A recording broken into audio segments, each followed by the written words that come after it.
क्या आप मुझे आगे तक छोड़ देंगे? आप इतनी रात को यहाँ शमशान में क्या कर रही हैं? वो मैं यहाँ पर किसी का इंतजार कर रही थी। मतलब? वो सब आप छोड़ो, आप मुझे बता दो, आप मुझे आगे तक छोड़ दोगे या नहीं? हाँ हाँ ठीक है। वैसे आपने बताया नहीं, आप यहाँ शमशान में क्या कर रहे थे? इंतजार। मगर किसका? मेरे पति का। अपने पति का? आपके पति मर गए हैं क्या? नहीं, मरी तो मैं हूँ। तुम मर गई हो?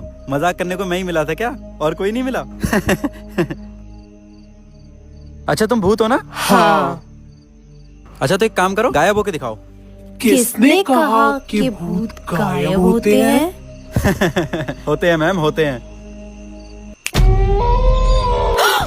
मंगल भावनया मंगल